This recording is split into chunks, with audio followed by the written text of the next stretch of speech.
Film के starting scene में हम दो साइंटिस्ट को देख पाते हैं जो दोनों हस्बैंड वाइफ थे, जिनमें हस्बैंड का नाम क्लाइव और वाइफ का नाम एल्सा था। असल में ये दोनों एक जेनेटिक साइंटिस्ट थे, यानी ऐसे साइंटिस्ट जो अपने एक्सपेरिमेंट्स के जरिए नए नए क्रिएचर्स और एनिमल्स बनाने के लिए लगे हुए थे, यानी दो एनिमल्स या फिर किसी भी क्रिएचर्स के डीएनए को मिक्स करके एक नया एनिमल्स और क्रिएचर बनाते थे। दरअसल दोनों एक मेडिसिन बनाने वाले कंपनी के लिए काम करते थे और उस कंपनी का नाम नर्ड था। क्लाइव और एल्सा इस कंपनी के लिए काम यह करते थे कि पहले तो ये एनिमल्स के डीएनए को मिक्स करते थे, जिससे एक नया एनिमल बनता है और उसी एनिमल के प्रोटीन से तरह तरह की बीमारियों की मेडिसिन्स बनाते थे। रिसेंटली इन्होंने एक बहुत अजीब तरह के एनिमल को बना रखा था, जो ये क्रिएचर एक मेल प्रजाति का था और ठीक ऐसा ही एनिमल ये पहले भी बना चुके हैं, जो कि फीमेल थी। अब ये दोनों एनिमल्स को एक दूसरे के सामने जब रखते हैं तो दोनों एक दूसरे से बहुत ही प्यार से मिलते हैं, यानी वो दोनों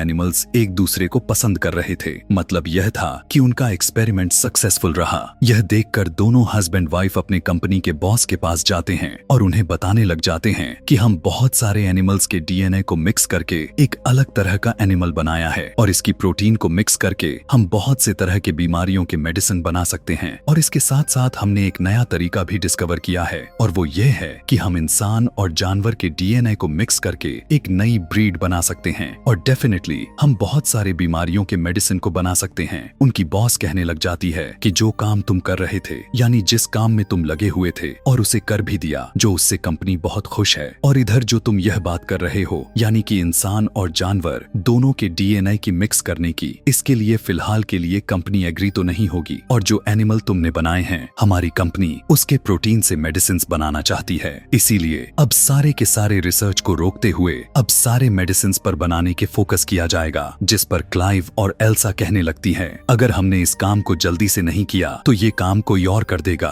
बॉस भी जवाब में कहने लग जाती है कि हमने ऐसा तो नहीं कहा कि नहीं करेंगे, ये काम तो हम जरूर करेंगे, लेकिन उससे पहले मेडिसिन को बनाएंगे, फिर उसे मार्केट में लाएंगे, फिर उस पे काम किया जाएगा। इसीलिए उन दोनों को ऐसा करने से मना कर देती है। इस बात की वजह से ये दोनों डिसअपॉइंटेड हो जाते हैं, क्योंकि वो दोनों जेनेटिक साइंटिस्ट थे जो कि किसी कंपनी के लिए जानवर के प्रोटीन से मेडिसिन बनाने का काम नहीं कर सकते थे। इसीलिए वो डिसाइड करते हैं कि हम इसे सीक्रेटली अपने इस रिसर्च को आगे बढ़ाएंगे। बिना कुछ सोचे समझे ये अपना काम को स्टार्ट कर देते हैं, लेकिन इस काम को आगे बढ़ाने के लिए उन्हें इंसान का डीएनए चाहिए था। इसीलिए एल्सा क्लाइव को किसी इंसान का डीएनए लाकर दे देती है। क्लाइव पूछने लग जाता है कि ये किसका डीएनए है, जिस पर एल्सा कहती है कि ये किसी अननोन पर्सन का डीएनए है। जिसके बाद ये फिर उन इंसान के डीएनए और उन जानवर के डीएनए जिन्होंने उन्हें बनाया गया था, उन पर एक्सपेरिमेंट्स करने लग जाते हैं। ये लोग अपने हार्ड वर्किंग में जी जान लगा देते हैं, लेकिन उन्होंने सक्सेस हासिल करने में नाकामयाब रह जाते हैं। इस बात की वजह से दोनों काफी अपसेट हो जाते हैं। लेकिन एक दिन एल्सा एक और डीएनए को लेकर आती है और बताती है कि ये सबसे बेस्ट डीएनए है, इसीलिए अब हम अपना एक्सपेरिमेंट्स इस वाले डीएनए पर करना शुरू करेंगे। फिर से ये दोनों कपल उस नए वाले डीएनए और उन एनिमल्स के डीएनए पर एक्सपेरिमेंट्स करने लग जाते हैं और लगातार मेहनत के बाद इन्हें अपने एक्सपेरिमेंट्स पर सफलता मिलता हुआ नजर आ रहा था, यानी इनकी एक्सपेरिमेंट सक्सेसफुल रहा। एनिमल के डीएनए और इंसान का डीएनए दोनों आपस में मिल रहा था और अब इन लोगों के पास एक नए तरह के डीएनए था जो इंसान और जानवर के डीएनए से बना था। अब क्योंकि ये दरअसल इलीगल था, इसीलिए क्लाइव इस रिसर्च को आगे बढ़ाने से मना कर रहा था। लेकिन एल्सा ऐसा नहीं चाहती थी, वो आगे लेकर जाना चाहती थी। इसीलिए वो इस डीएनए को लेकर एक मशीन रूम में चली जाती है। उस रूम में एक ऐसी मशीन थी जिसके अंदर डीएनए को डालने से एनिमल्स और क्रिएचर्स पैदा होना शुरू हो जाते थे, यानी कोई भी जानवर उस मशीन के अंदर बढ़ता चला जाता था। फिर एल्सा उस मशीन के अंदर उस डीएनए को डाल देती है। क्लाइव अपने वाइफ से कहने लग जाता है कि यह अच्छा काम हम बिल्कुल भी नहीं कर रहे, किसी को बनाना और फिर बाद में उसे मार डालना। एल्सा कहने लग जाती है कि हमारी इस दुनिया में रोजाना कई सारे लोग मरते हैं और हो सकता है कि हमारी इस एक्सपेरिमेंट की वजह से लोगों की जान बच जाए। इसीलिए क्लाइव एल्सा के बातों पर एग्री हो जाता है और वे अपने काम को आगे की तरफ लेकर जाने लग जाते हैं। मगर हैरान कर देने वाली बात तो यह था कि जिस बच्चे को मशीन के अंदर धीरे धीरे गति से बढ़ना था, वो तो बहुत ही तेजी से बढ़ता जा रहा था। चेक करने पर उन्हें पता चला कि बच्चा तो बिल्कुल नॉर्मल है, लेकिन शाम को उस लैब का अलार्म बजने लग जाता है और जब ये दोनों चेक करने के लिए जाते हैं तो ये देख पाते हैं कि बच्चा अब पूरी तरह से डेवलप्ड हो गया है, यानी वो पैदा होने के लिए, बाहर आने के लिए बिल्कुल तैयार है। इसीलिए वो उसे बाहर निकाल तो देते हैं, लेकिन वो काफी अजीब लग रहा था। क्लाइव इस क्रिएचर को मारना चाहता था। एल्सा कहने लग जाती है कि अभी हमें ऐसा नहीं करना चाहिए, क्योंकि क्या पता हम एक सक्सेसफुल क्रिएचर बना लें। लेकिन क्लाइव उसकी बात सुनने से इनकार कर देता है और वो उस जगह पर जाते हैं जहाँ पर वो क्रिएचर था, क्योंकि वो उसे अब मारना चाहते थे। लेकिन वहाँ जाकर उन्हें पता चलता है कि वो तो पहले से ही मरा हुआ था, इसीलिए क्लाइव वहाँ से चला जाता है। यह देखकर एल्सा कहती है कि अब खतरे वाली कोई बात नहीं है, जिसके बाद एल्सा उस बॉक्स को ओपन कर देती है और जब वो चेक करती है तो उसे पता चलता है कि यहाँ पर कोई बच्चा या फिर कोई क्रिएचर नहीं है, बल्कि ये तो एक स्किन है, यानी उस स्किन से कोई क्रिएचर निकलकर बाहर भाग गया है, जो उस वक्त लैब में इधर ही कहीं छिपा हुआ है। कि तभी वहाँ पर वही अजीब सा क्रिएचर को दिखाया जाता है जिसके 2 पैर थे। बाहर से क्लाइव उस क्रिएचर को देख लेता है और वो एल्सा से चिल्लाकर कहता है कि जल्दी से तुम बाहर आ जाओ, मैं पॉइजनस गैस को स्टार्ट कर रहा हूँ। लेकिन एल्सा क्लाइव की बात को नहीं मानती और वो उस क्रिएचर को कहती है कि मैं तुम्हें किसी भी तरह का नुकसान नहीं पहुंचाऊंगी, इसीलिए तुम्हें मुझसे डरने की कोई जरूरत नहीं है। यह सुनने के बाद वो क्रिएचर एल्सा के पास आ जाता है और उससे डरने की बजाय उसके हाथों को सूंघने लग जाता है। लेकिन तभी पीछे से क्लाइव एक रॉड को लेकर वहां आ जाता है, जिसे देखकर उस क्रिएचर को काफी गुस्सा आ जाता है। फिर क्लाइव और एल्सा वहां से बाहर आ जाते हैं। बहुत समझने के बाद क्लाइव एल्सा को कहता है कि मैं पॉइजनस गैस को रिलीज करने जा रहा हूँ, क्योंकि मैं इस क्रिएचर को जिंदा तो बिल्कुल भी नहीं रख सकता, मैं इसे मारना चाहता हूँ। जिस पर एल्सा कहती है कि नहीं, हम उसे बेहोश कर देंगे, क्योंकि मैं देखना चाहती हूँ कि हमने आखिर क्या बनाया है। इसीलिए वे उसे बेहोश करते हुए उसके ऊपर एग्जामिन करने लग जाते हैं। तब उन्हें पता चलता है कि असल में यह क्रिएचर तो फीमेल है, वो बहुत ही तेजी के साथ ग्रो किए जा रही है और एक टाइम ऐसा आएगा कि ये डेवलप्ड होने के बाद अपने आप ही मर जाएगी, यानी इसका लाइफ साइकिल बहुत ही छोटा है। फिर धीरे धीरे करते हुए ये क्रिएचर बड़ा होता जा रहा था, डेवलप होता जा रहा था। उसकी हाथ पैर निकलने लग जाते हैं, उसका दिमाग भी तैयार हो जाता है। यहाँ पर एल्सा भी उससे इमोशनली कनेक्ट होती जा रही थी। वो उसे खाना खिलाती थी, तरह तरह के एक्टिविटीज सिखाती रहती थी। एक दिन एल्सा उस क्रिएचर को बहुत सारे अल्फाबेट्स देती है और उसे कहती है कि इन सारे के सारे अल्फाबेट्स को ऐसे अरेंज करो कि मेरा नाम बन जाए। लेकिन वो क्रिएचर सिर्फ नर्ड बना देती है, जो कि इस कंपनी का भी नाम था, क्योंकि उसने एल्सा के शर्ट पर उसी स्पेलिंग को देखी थी। यह देखने के बाद तो एल्सा काफी खुश हो जाती है, क्योंकि वो अब चीजों को पिक कर पा रही थी। तभी वहाँ पर क्लाइव आ जाता है, जो उस क्रिएचर को बिल्कुल भी पसंद नहीं करता था। वो कहता है कि इस क्रिएचर को बाहर किसने निकाला, अंदर रखो जल्दी से, और इसकी दुम भी कवर करके रखो। असल में उस क्रिएचर की एक काफी लंबी दुम थी। एल्सा क्लाइव से कहने लग जाती है कि इसे जानवर मत कहो। क्लाइव कहता है तो आखिर मैं इसे क्या कहूँ? तो एल्सा कहती है कि तुम इसे ड्रेन कहो, क्योंकि इसने अभी अल्फाबेट से NERD नर्ड लिखा है, जिसे उल्टा करके ड्रेन बनाता है। और फिर क्लाइव का भाई भी ड्रेन को देख लेता है और उसे ड्रेन को सारी की सारी रियलिटी के बारे में पता चल जाता है। अब क्योंकि वो वहाँ पर ड्रेन को नहीं रख सकते थे, इसीलिए वो उसे एक फार्म हाउस भेज देते हैं। और अब वो टाइम आ जाता है जब क्लाइव और एल्सा ने कंपनी के ओनर को प्रेजेंटेशन देनी थी उन क्रिएचर्स के बारे में जो उन्होंने पहले बना रखे थे।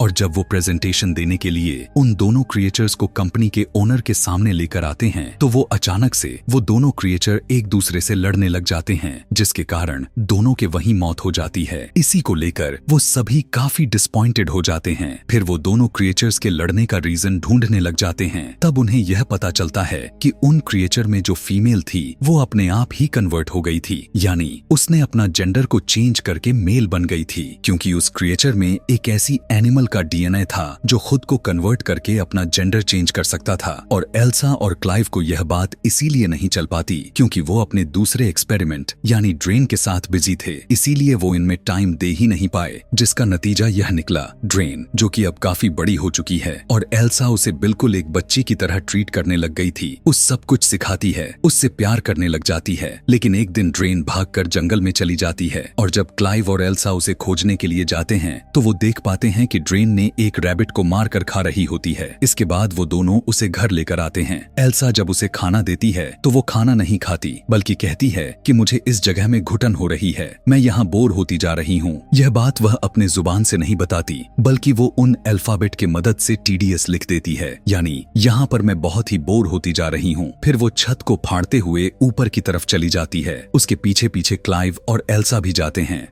वो देख पाते हैं कि ड्रेन के तो विंग्स निकल पड़े हैं और वो अभी उड़ने ही वाली थी कि क्लाइव उसे कहता है कि रुको, हम तुमसे प्यार करते हैं, हमें तुम्हारी जरूरत है, हम तुम्हें अपने पास रखेंगे। यह सुनते ही ड्रेन के विंग्स वापस उसके बॉडी के अंदर चले जाते हैं। ड्रेन का दिमाग अब पहले से काफी अच्छी ग्रो कर गया था। वो चीजों को अंडरस्टैंड करने लग गई थी, अच्छे बुरे को समझने लग गई थी। एक दिन ड्रेन को एक बिल्ली मिलती है, लेकिन एल्सा उससे वो बिल्ली छीन लेती है क्योंकि एल्सा को डर था कि उस रात रैबिट की तरह ही ड्रेन उस बिल्ली को भी न मार दे। फिर धीरे धीरे हम हैरान कर देने वाले एक चीज देख पाते हैं और वो यह था कि ड्रेन को क्लाइव अच्छा लगने लग गया था, जिससे क्लाइव को एहसास हो जाता है कि ड्रेन के अंदर के इंसान का डीएनए उन दोनों ने ही डाला था और वो किसी और का नहीं बल्कि खुद एल्सा का ही था। इस बात से क्लाइव एल्सा से नाराज हो जाता है। वो उसे कहने लगता है कि तुमने अच्छा नहीं किया, तुम्हें ऐसा तो हरगिज नहीं करना चाहिए था। अब धीरे धीरे एल्सा का प्यार ड्रेन के लिए खत्म होता जा रहा था। एल्सा वो बिल्ली ड्रेन को दे देती है। ड्रेन को पूंछ के अंदर नुकीली चीज निकली हुई थी, इसीलिए नोकदार अपने नुकीली पूंछ को उस बिल्ली के गले में घोंपकर उसे मार डालती है। यह देखकर एल्सा को बहुत गुस्सा आता है और वो ड्रेन को एक थप्पड़ जड़ देती है। स्लैप लगने की वजह से गुस्से में ड्रेन एल्सा के ऊपर ही चढ़ जाती है और वो एल्सा के गले में लगे हुए एक चाबी को निकालती है। अब बदलाव काफी दिखने लग गई थी। ड्रेन के अलग अलग चेहरे उन लोगों के सामने आते जा रहे थे। इधर हम देखते हैं कि एल्सा वो प्रोटीन बनाने में कामयाब हो चुकी थी जिसकी रिस्पांसिबिलिटी कंपनी ने उस पर लगाई थी। फिर एक दिन क्लाइव कैमरा के फुटेज यानी अपने लैपटॉप के स्क्रीन पर यह देखता है कि आखिर ड्रेन किधर है। दरअसल ड्रेन उस टाइम पानी के अंदर होती है और क्लाइव को भी ड्रेन पसंद आने लग गई थी। वो अपने लैपटॉप के स्क्रीन पर हाथ लगाता है। दूसरी तरफ ड्रेन भी कैमरा को टच कर देती है, यानी क्लाइव के हाथ पर अपना हाथ कैमरा के थ्रू लगा रही थी क्योंकि वो जान चुकी थी कि क्लाइव उसे देख रहा है। यह देखने के बाद तो क्लाइव काफी हैरान परेशान हो जाता है। फिर हमें दिखाया जाता है कि क्लाइव उस फार्म हाउस यानी उस जगह पर आया हुआ है जहां ड्रेन को रखा गया था। क्लाइव वहां पर अकेले ही आया हुआ था, यानी उसके साथ एल्सा नहीं थी। क्लाइव ड्रेन को आवाज लगाकर बुलाने लग जाता है, लेकिन वो उसे कहीं पर भी दिखाई नहीं दे रही थी। तभी क्लाइव पीछे की तरफ देखता है तो ड्रेन उसके पीछे ही खड़ी हुई थी कि तभी ड्रेन क्लाइव के पास आकर इशारों में कहने लग जाती है कि तुम मुझे अच्छे लगते हो, जिस पर क्लाइव कहता है कि नहीं, यह बुरी बात है। लेकिन अजीब बात तो यह था क्योंकि क्लाइव को भी ड्रेन अच्छी लगने लग गई थी, इसीलिए वो भी अपने फीलिंग्स पर कंट्रोल नहीं कर पाता। लेकिन तभी उसी वक्त वहां पर एल्सा आ जाती है। वो जब उन दोनों को साथ देखती है तो उसे बहुत ही बुरा फील होता है, इसीलिए वो नाराज होकर वहां से चली जाती है। अब क्योंकि ड्रेन के पूंछ में इतना बड़ा नेल था, यानी वो उस बिल्ली की तरह किसी के लिए भी खतरा हो सकता था, इसीलिए एल्सा उसकी दुम को काट देती है। इस बात को लेकर एल्सा बहुत ज्यादा उदास भी हो गई थी और यहाँ पर उन दोनों को अपनी गलती का एहसास भी होता है कि उन्हें यह क्रिएचर तो बिल्कुल भी नहीं बनाना चाहिए था। एल्सा कहती है कि जो प्रोटीन कंपनी को चाहिए थे वो मैं बना चुकी हूँ और वो ड्रेन के अंदर है और वो बहुत ही ज्यादा है, इसीलिए अब वो दोनों यह डिसाइड करते हैं कि वो दोनों ड्रेन को मार डालेंगे। फिर वो दोनों ड्रेन के पास जाते हैं। वो देख पाते हैं कि ड्रेन की हालात इतनी खराब हो चुकी है कि वो तो पहले से ही मरने के करीब पहुंच चुकी है और देखते ही देखते ड्रेन मर भी जाती है, क्योंकि हमें तो शुरू से ही पता था कि उसकी लाइफ साइकिल इतना ही था। मरने के बाद वो दोनों अपने पास के ही एक जगह पर दफना देते हैं। दफनाने के बाद क्लाइव का भाई वहाँ पर आ जाता है और उसके साथ एक और एम्प्लॉय भी था और क्लाइव का भाई भी उसी कंपनी में काम करता था। क्लाइव का भाई कहता है कि मैं जानता हूँ कि तुम दोनों ने एक क्रिएचर बनाए जो कि बिल्कुल इंसान की तरह ही दिखता है, क्योंकि जो प्रोटीन तुमने कंपनी को दी है उसमें ह्यूमन का डीएनए भी शामिल है। इसीलिए अब मैं उस क्रिएचर को देखना चाहता हूं जो तुमने क्रिएट किया है। यहाँ पर वो उसे बताते हैं कि अब वो तो मर चुकी है और हमने उसे दफना भी दिए हैं कि तभी अचानक से जोरदार किसी की चिल्लाने की आवाज आती हुई सुनाई देती है और ये आवाज उसी तरफ से आ रही थी जहाँ पर उन्होंने ड्रेन को दफन किया हुआ था। इसीलिए वो जल्दी से उसी तरफ दौड़कर जाते हैं। वो देखते हैं कि जहाँ पर उन्होंने ड्रेन को दफन किया हुआ था वो अब वहाँ पर नहीं है, बल्कि वो तो ऊपर छत पर खड़ी हुई देख रही थी, यानी वो दोबारा से जिंदा हो गई थी और इस बार वो पावरफुल होने के साथ साथ खतरनाक भी दिख रही थी। उसके विंग्स भी बाहर आ चुके थे, यहाँ तक कि उसके दुम अपने आप फिर से जनरेट हो चुके थे कि तभी वो उन लोगों पर अटैक करने लग जाती है और वो क्लाइव के भाई के साथ जो उसके साथ एम्प्लॉय आया हुआ था उन दोनों को बहुत ही दर्दनाक मौत देती है। और इसी के दौरान क्लाइव बेहोश हो जाता है कि तभी उसी वक्त ड्रेन एल्सा के पास आ जाती है और उसे पकड़ लेती है। यहाँ पर हमें यह पता चलता है कि असल में ड्रेन ने भी अपना जेंडर को चेंज कर लिया था, क्योंकि उसके अंदर उसी एनिमल का डीएनए था जो खुद को कन्वर्ट कर सकते थे, अपना जेंडर को आसानी से चेंज कर सकते थे, और अब वो मेल बन गई। इसीलिए वो अब एल्सा के पास आ गई। लेकिन तभी उसी टाइम पीछे से क्लाइव आकर लकड़ी के एक टुकड़े को ड्रेन के अंदर घुसा देता है, जिससे ड्रेन इंजर्ड हो जाता है। इसीलिए एल्सा को छोड़ देता है, लेकिन अपने शरीर से घुसे हुए लकड़ी को निकालकर क्लाइव पर अटैक कर देती है कि तभी एल्सा एक बड़े से पत्थर को उठाकर ड्रेन को मारती है। इसके बाद एल्सा उसे दोबारा से पत्थर से मारने ही जाती है, लेकिन पता नहीं क्यों वो अचानक से रुक जाती है और कुछ सोचने लग जाती है कि हमने ही इसे अपने हाथों से बनाया था और हम इन्हीं हाथों से मारने जा रहे हैं। एल्सा यह भी सोचने लग जाती है कि इसके अंदर तो मेरा डीएनए भी है। लेकिन इसी दौरान ड्रेन मौके का फायदा उठाते हुए क्लाइव को अपने दुम से मार डालती है। यह देखने के बाद गुस्से से एल्सा उसी पत्थर से दे मारती है, जिसके बाद फाइनली ड्रेन की डेथ हो जाती है। इसके बाद हमें एल्सा के साथ उसके बॉस को दिखाया जाता है। हम देख पाते हैं कि एल्सा को बेबी होने वाला है और वो बेबी होता है ड्रेन का, क्योंकि उसने अपना जेंडर को चेंज कर लिया था, इसीलिए एल्सा में चला गया। एल्सा की बॉस बताती है कि जिस प्रोटीन को तुमने हमें दिया था उससे कंपनी को बहुत ही ज्यादा फायदा हुआ और अब कंपनी इसी रिसर्च को आगे बढ़ाना चाहती है, और जो एल्सा का जो होने वाला बच्चा था इस रिसर्च को उसके जरिए ही आगे बढ़ाया जा सकता था। अब क्योंकि एल्सा ने अपनी जिंदगी को रिस्क में लेते हुए अपने हस्बैंड को खोकर इस कंपनी के लिए बहुत ही ज्यादा मेहनत की थी, इसीलिए कंपनी एल्सा को काफी ज्यादा अमाउंट दे देती है। अब क्योंकि जैसा कि हमें पता है कि एल्सा एक जेनेटिक साइंटिस्ट थी, इसीलिए वो ना चाहते हुए भी इस रिसर्च को आगे की तरफ लेकर जाना चाहती थी, और इसी के साथ ही यह कहानी भी यहीं पर खत्म हो जाता है। इसी तरह के और भी मूवी एक्सप्लेनेशन वीडियोस देखने के लिए कमेंट में नेक्स्ट लिखना ना भूलें। Thanks for watching.